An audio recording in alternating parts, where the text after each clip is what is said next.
Hi guys, so one of the big challenges that we have in the Western Cape is the quality or lack of quality of the soil, or should I say sand. And wind is also another problem, but today I want to chat to you about the hydrophobic nature of the soil. And what that means is basically if the water falls on the soil, it just beads off. It's almost like water off the back of a duck. It just runs off. So that's one of the big problems that we have. We're just about a kilometer away from the ocean, so this is almost beach sand, and it's very difficult to grow anything in it. One way that we found to improve that is to keep it covered.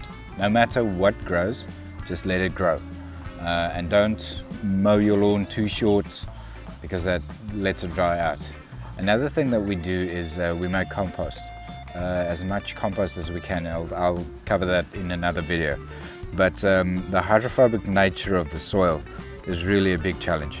So what we've done is we go and get straw bales, just wheat straw bales from wherever we can find them, and we mulch as thick a layer as we can, as much mulch as possible. The challenge there is that the wind will blow it all to one corner of the yard, and you won't have the cover that you need. Living roots in the soil is one of the best things for it. If you look closer to here, where the plants are actually growing, the soil isn't that bad. It still beads off, but there it infiltrates. So trying to keep things alive in the soil and building living roots really does a lot, and it helps us a lot. That's not what you want. You don't want the water to stand on top, because if you have a big rain event or you're trying to irrigate or whatever, your water just runs off and it's gone and lost forever. It doesn't go through to the roots. But if you go deeper into this meadow kind of garden thing that we've got going on, where you have live roots and a diversity of plants, the infiltration of the water is a lot better. See, it infiltrates into the soil and it actually goes into the root zone where your plants need it.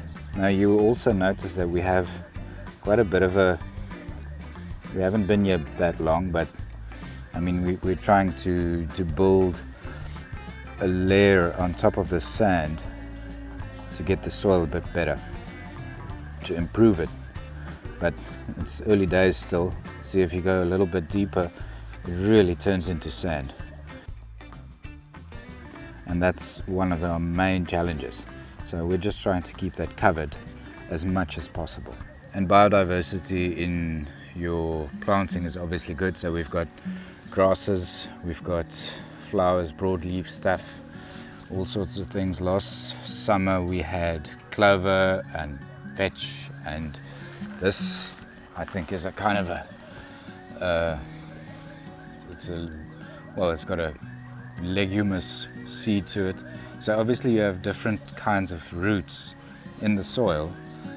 That gives you more diversity for the microbes and everything that wants to live in it. And also you have more diversity for the insect life on top, like your pollinators, your bees, flies, wasps, everything else that's trying to make a living, trying to take care of themselves. So you're giving habitat to insects and things, and while you're doing that, you building the soil carbon and improving the soil for whatever else you want to grow. Here are some kale that's really struggling. Here in one corner I have a patch of carrots that I've just sown, and to see what happens. Some little small ones, we feed them to the chickens and the bunnies and the guinea pigs. And here's some, looks like a wheat. It's probably sprouted from some of the feed that we have, or even from the straw that we put on as a cover crop. So we're really trying to diversify the mix that we've got in this meadow kind of garden that we we're trying to get going. Best of luck. I hope you get some value from this, and I hope that you enjoy your journey. Enjoy your journey on sustainable farming. That's what we're trying to do. We're trying to be more sustainable. We're trying to be more conscious of everything that we do, the things that we use, the things that we consume, the things that we discard. We're on this journey together, so let's learn from one another. And if you have any comments, you're welcome to give them to me. If there's more content or more topics that you'd like to have discussed, please let us know, and let's all have fun.